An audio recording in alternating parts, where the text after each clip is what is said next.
ஹல்லேலூயா. உம்மை ஸ்தோத்திரம். ஹல்லேலூயா. கர்த்தருடைய பரிசுத்த நாமம் மகிமைப்படுவதாக. இந்த நாளிலும் கூட தேவ சமூகத்திலே நாம் ஆமென் கர்த்தருடைய வார்த்தையை தியானிக்கும்படியாய் தேவரே தந்த நல்ல கிருபைகளுக்காக அவருக்கு நாம் நன்றி செலுத்துவோம். கர்த்தரை ஆமை ஸ்தோத்திரம் துதிப்போம். இந்த நாட்களில் நம்ம கண்களை மூடி ஒரு நிமிஷம் அவரை நோக்கி பார்ப்போம். பரிசுத்தமுள்ள பிதாவே, உம்முடைய சமூகத்திலே ஆண்டவரே உம்மை ஸ்தோத்திரம். நீங்கள் தந்த வார்த்தையும் உம்முடைய பிள்ளைகளுமாக வந்து நிற்கிறோம். ஆண்டவரே, இந்த வார்த்தைகளை தேவனாகிய கர்த்தாவே ஸ்தோத்திரம் நாங்கள் புரிந்து கொள்ளவும், இந்த வார்த்தையின்படி ஆண்டவரே உம்முடைய பரிசுத்த ஆவியானவரை நாங்கள் பெற்றுக்கொள்ளவும், தேவரீர் உமக்கு சாட்சியாய் நிற்கவும் தேவரீர் எங்களுக்கு கிருபை தாரும். உமது ஆண்டவரே ஸ்தோத்திரம் வார்த்தையை கர்த்தர் இன்னும் எங்களுக்கு வெளிப்படுத்தி தாரும். கேட்கிற எங்கள் யாவருக்கும் பிரயோஜனம் உண்டாக ஆவியானவர் எங்களோடு இடைப்படும். இயேசுவின் நாமத்தில் கேட்கிறோம் ஜீவனுள்ள நல்ல பிதாவே, ஆமேன் ஆமேன். இந்த நாட்களில் நாம் சற்று நேரம் தியானிக்கும்படியாக எடுத்துக்கொண்ட வேத பகுதி 1 பேதுரு 1ஆம் அதிகாரம் அதனுடைய 12வது வசனம். 1 பேதுரு 1ஆம் அதிகாரம் அதனுடைய 12வது வசனத்தினுடைய அந்த நடுப்பகுதியில் இப்படியா எழுதப்பட்டிருக்கிறது: பரலோகத்திலிருந்து அனுப்பப்பட்ட பரிசுத்த ஆவியினாலே உங்களுக்கு சுவிசேஷத்தை பிரசங்கித்தவைகளை கொண்டு என்று சொல்லி எழுதப்பட்டிருக்கிறது. இந்த நாட்களிலே எனக்கு அன்பானவர்களே, கடந்த 2 வாரமும் நாம் கொர்நேலியை குறித்தும் அவருடைய ஆமை ஸ்தோத்திரம் அவருடைய ஜபங்களை குறித்தும் வாசித்தோம். தேவனாகிய கர்த்தர் அவர்களுக்கு என்ன செய்ய வேண்டும் என்று சொல்லி தேவன் வெளிப்படுத்தின காரியம், அவர்கள் பெற்றுக்கொண்ட ஞானஸ்தானமாகட்டும், பரிசுத்த ஆவியின் அபிஷேகமாகட்டும், இவைகளை குறித்து தியானிக்கும்படியாய் ஆவியானவர் நமக்கு உதவி செய்தார். இந்த நாட்களிலே பாருங்கள், அநேகருக்கு ஒரு எதிர்பார்ப்பு இருக்கிறது. எப்படி இந்த பரிசுத்த ஆவியானவரை பெற்றுக்கொள்ளுவது, இந்த பரிசுத்த ஆவியானவரை பெற்றுக்கொள்ளுவதற்கு நாம் என்ன செய்ய வேண்டும் என்று சொல்லுகிற ஒரு கேள்வி இருந்து கொண்டே இருக்கிறது. ஆனால் இந்த நாட்களிலே நாம் இந்த வேதத்திலிருந்து முதலாவது ஒரு தெளிவு நமக்கு வேணும். பரிசுத்த ஆவியானவரை குறித்து ஒரு தெளிவு நமக்கு வேணும். அந்த தெளிவு நமக்கு இருந்தால்தான் அந்த பரிசுத்த ஆவியானவரை நாம் பெற்றுக்கொள்ளுவதற்கு ஒரு வாஞ்சை நமக்கு வரும். முதலாவது, இந்த பரிசுத்த ஆவியானவர் சபைக்குள்ள போன உடனே அவர் ஊற்றி விடுவாரா, இல்லை 2 பேர் சேர்ந்திருந்து ஜெபித்த உடனே ஊற்றி விடுவாரா என்கிறதெல்லாம் நம் தவறான எண்ணம் கொண்டிருக்கிறோம். சபைக்குள்ள போன ஆவியானவர் ஊற்றுவார். அதை நாம் வசனத்தில் பின் நேரங்களில் நாம் அதை தியானிப்போம். முதலாவது நாம் அதை பார்க்கும்போது பரிசுத்த ஆவியை குறித்து ஒரு தெளிவு நமக்கு வேணும். இந்த பரிசுத்த ஆவியானவர் எப்படி, எங்கே இருந்து வந்தவர், எப்படிப்பட்டவர், இந்த வேத வாக்கியம் இந்த 1 பேதுரு தெளிவாக அதை எழுதுகிறார்.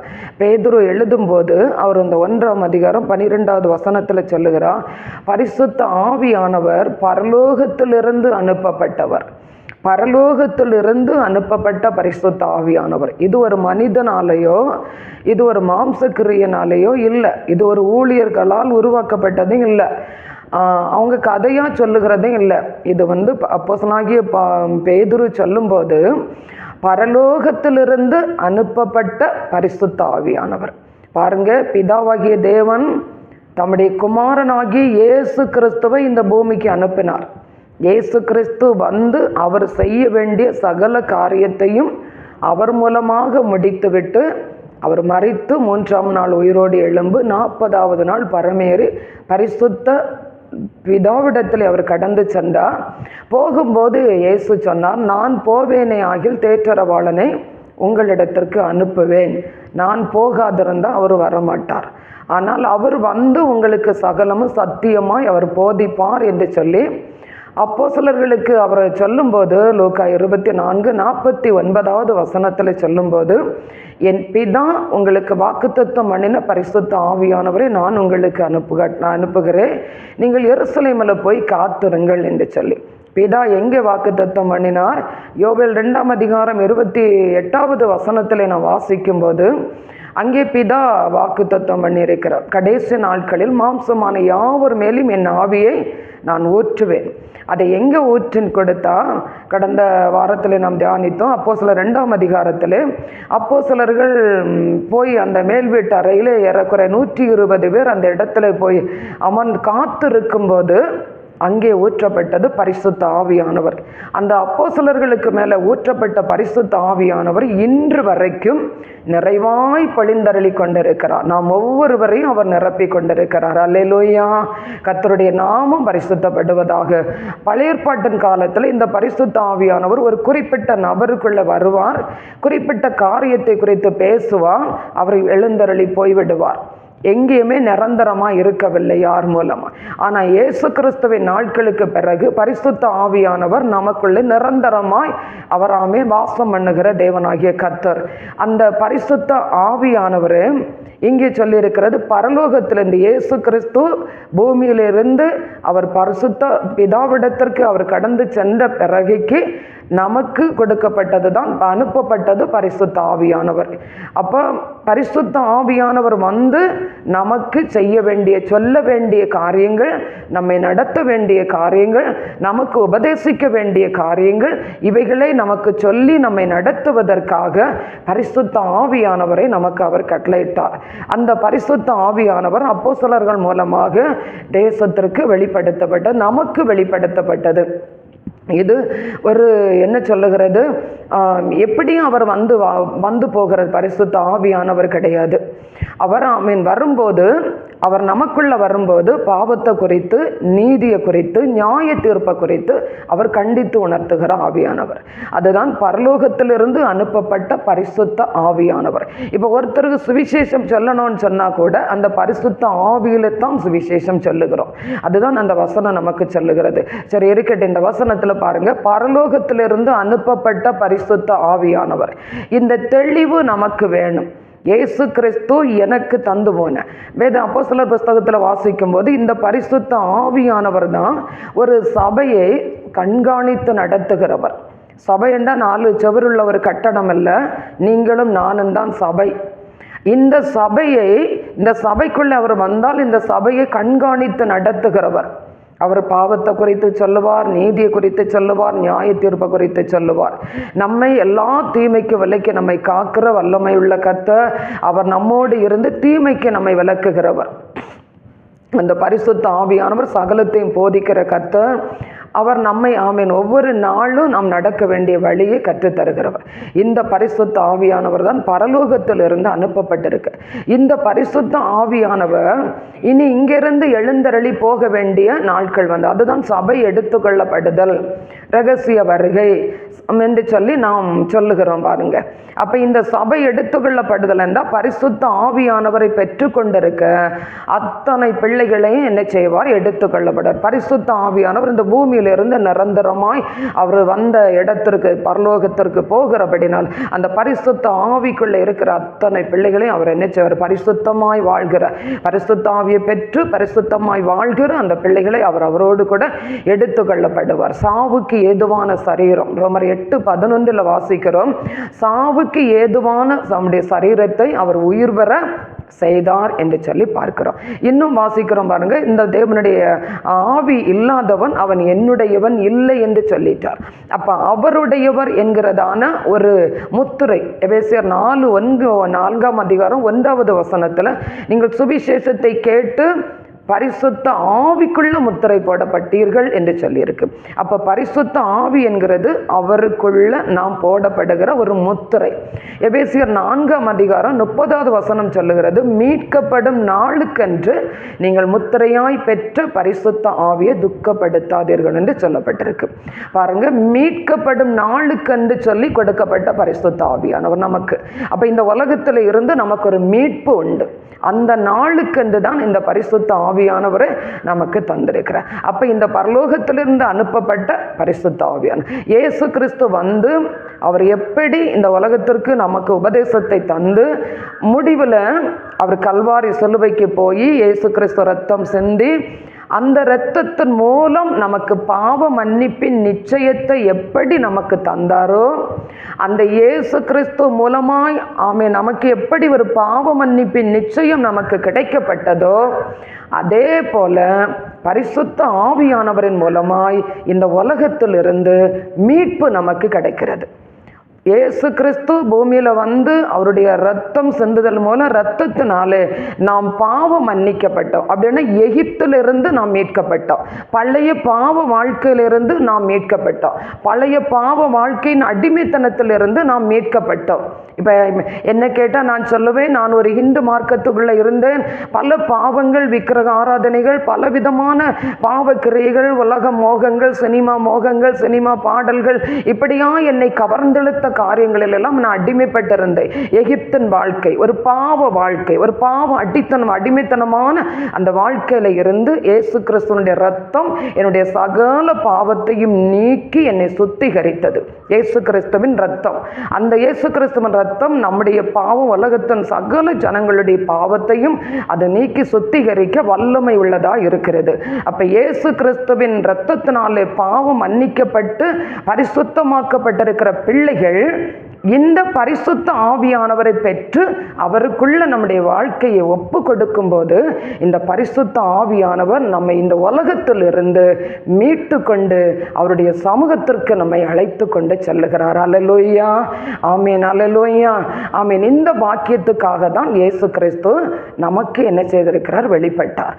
இப்போ நாமே ஸ்தோத்திரம், பிதாவுடைய கிரியை பழைய ஏற்பாட்டு முழுவதையும் பார்க்க முடிகிறது. இயேசு கிறிஸ்துவோடைய குமாரனுடைய கிரியை மத்தேயு, மார்க்கு, லூக்கா, யோவான் முழுவதும் நம்ம பார்க்க முடிகிறது.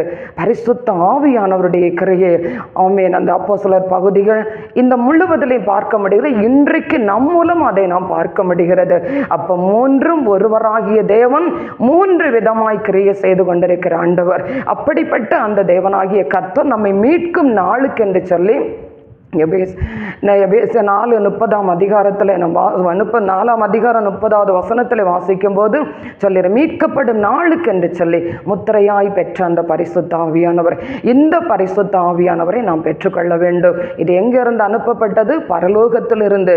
இயேசுவை எப்படி அவர் ஒரு ஆமே ஸ்தோத்திரம் ஒரு மரியாள் மூலம் நமக்கு கொடுக்கப்பட்டதோ, அதே போல இயேசு கிறிஸ்துவின் மூலமாய் நமக்கு இந்த பரிசுத்த ஆவியானவரை கொடுக்கப்பட்டிருக்கிறது. இது நமக்கு ஒரு தெளிவு நமக்கு வேணும், தெளிந்த புத்தி உள்ளவர்களாய் இருக்க வேண்டும் என்று சொல்லி நமக்கு வேத வசனம் தெளிவாக சொல்லுகிறது. அதே அதிகாரத்தில் தான் நாம் வாசிக்க முடிகிறது. 1 பேதுரு 1 அதிகாரம் அதனுடைய 13வது வசனத்தில் சொல்லியிருக்கிறது, தெளிந்த புத்தி உள்ளவர்களாய்.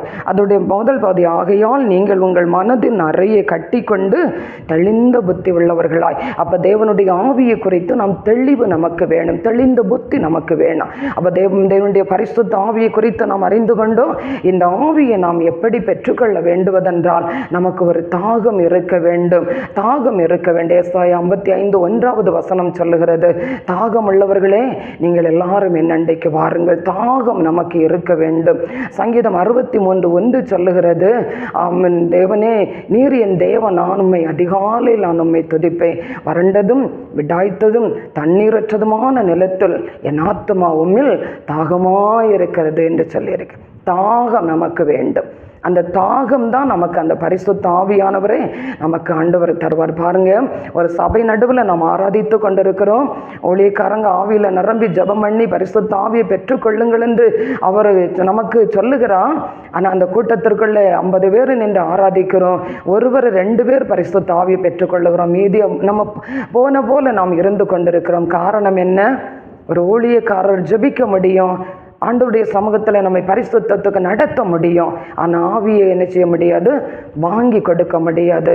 பேதுருவிடத்துல போய் அந்த மாயவித்தைக்காரன் கேட்டது போல, நான் பணம் தருகிறேன், எனக்கு அந்த பரிசுத்த ஆவி எனக்கு வரத்தை தருவீர்களா என்று சொன்னது போல பணம் கொடுத்து நாம் வாங்க முடியாது.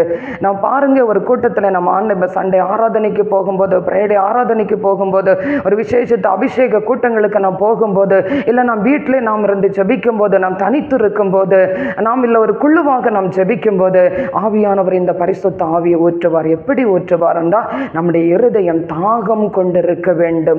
இதற்காக தாகம் கொண்டிருக்க வேண்டும், இந்த உலகத்தினுடைய எல்லா காரியங்களையும் விடையிலும் அந்த பரிசுத்த ஆவியானவரே நீர் என்னை ஆமை நிரப்பும், அந்த பரிசுத்த ஆவியை நான் பெற்றுக்கொள்ள வேண்டும் என்று சொல்லுகிற அந்த தாகம் எனக்கு இருக்க வேண்டும். தெளிவாய் புரிந்து கொண்டோம்.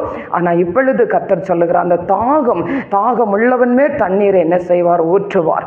தாகம் நமக்கு இருக்க வேண்டும். மானானது நீருடைய பார்த்து வாஞ்சித்து கதறுவது போல தேவனே என் ஆத்துமா உம்மை நோக்கி வாஞ்சித்து கதறுவது.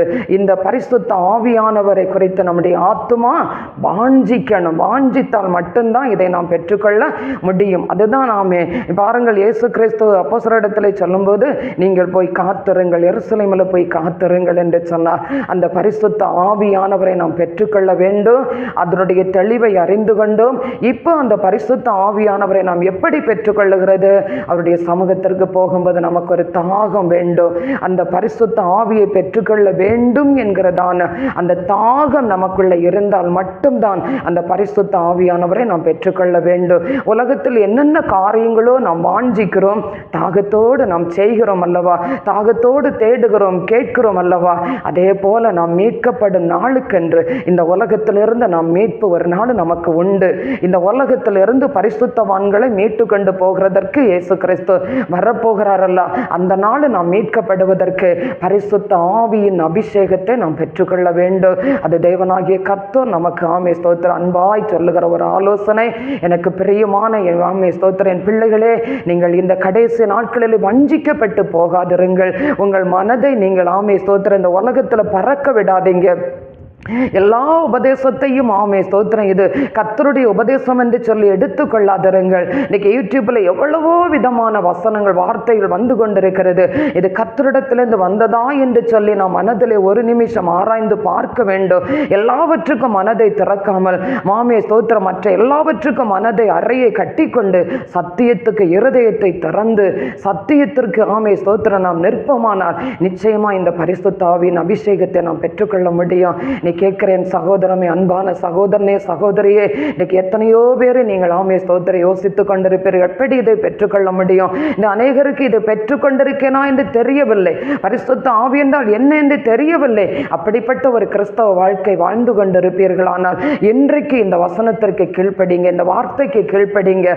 ஆவியானுடைய சமூகத்தில் போய் காத்துருங்க, தேவ சமூகத்தில் போய் காத்துருங்க. ஏசப்பா என்னுடைய ரத்தத்தினால் என் பாவங்களை கழுகுங்க, ஏசப்பா என்னுடைய ரத்தத்தினால் என்னை ஆண்டவரை கழுகி பரிசுத்தப்படுத்துங்க. ஆண்டவரே என்னுடைய ஒரு சின்ன பாவம், இல்லை ஒரு சீரியல் பார்க்கிறேன், இல்லை ஒரு செல்லு ஆமே ஸ்தோத்திர செல்லை நோண்டுகிற ஒரு காரியமா இருக்கலாம், இல்லைன்னு ஆமே நான் டைம் பாஸுக்கு ஏதாவது நான் பொழுதுபோக்குகிற ஒரு காரியமா, மற்றவர்களிடத்துல இப்படிப்பட்ட எந்த ஒரு காரியமா இருந்தாலும் விட்டு மனம் திரும்பி தேவ சமூகத்திலே வந்து இயேசுவே இந்த கடைசி நாட்களிலே ஆண்டவரே ஸ்தோத்திரம் அந்த பரிசுத்த ஆவியினுடைய அபிஷேகத்தினால என்னை நிரப்பும்படியா என் ஆவி ஆத்துமா சரைத்து ஒப்பு கொடுக்கிறேன் என்று சொல்லி ஆண்டுடைய சமூகத்தில் உண்மையாய் நீங்கள் ஆமை ஸ்தோத்திரம் ஒப்பு கொடுப்பீர்கள். ஆனால் அந்த பரிசுத்த ஆவியானவர் உங்களை நிரப்ப வல்லமையுள்ள கர்த்தராய் இருக்கிறார். இந்த நாட்களில் இந்த வசனத்தை தியானிங்க, தேவ சமூகத்தில் அமர்ந்திருங்க, தாகத்தோடு தேவ சமூகத்தில் வந்து அமர்ந்திருங்க. நிச்சயமாய் தேவனாகிய கர்த்தர் அந்த பரிசுத்த ஆவியின் அபிஷேகத்தை ஊற்றுவார். நாம் அதற்காக நாம் ஜெபிப்போமா? நாம் அடுத்த நாட்களில் நாம் இன்னும் அதிகமான அந்த ஆவியை குறித்து நாம் தியானிப்போம். பரிசுத்த ஆவியின் அபிஷேகத்தை குறித்து அவர் வந்தால் அவர் நம்மோடு கூட எப்படி இடைபடுவார், எப்படி பேசுவார், நம்மை எப்படி நடத்துவார் என்கிறதான எல்லா காரியங்களையும் நாம் வேதத்திலிருந்து தியானிக்க முடியும். இந்த நாள் நாம் ஜெபிப்போமா? கர்த்தர் நம்மை ஆமென் ஆசீர்வதிப்பார். அவர் நம்மை நினைத்திருக்கிறார். அவர் நம்மை உலக பிரகாரமான ஆசீர்வாதம் அதோடு கூட பரலோக ராஜ்யத்தினுடைய ஆசீர்வாதமும் நமக்கு வேணும் என்கிறதுனால் அவர் அன்பான ஆலோசனை சொல்லுகிறார். கீழ்ப்படிவோம், கர்த்தர் நம்மை ஆசீர்வதிப்பார். கண்களை மூடி நாம் ஜெபிப்போமா? அப்பா பிதாவே, இந்த மகிமையான ஆண்டவரை ஸ்தோத்தரிக்கிற நாளிலும் தேவரை நீர் ஆண்டவரை ஸ்தோத்தரிக்கிறோம்.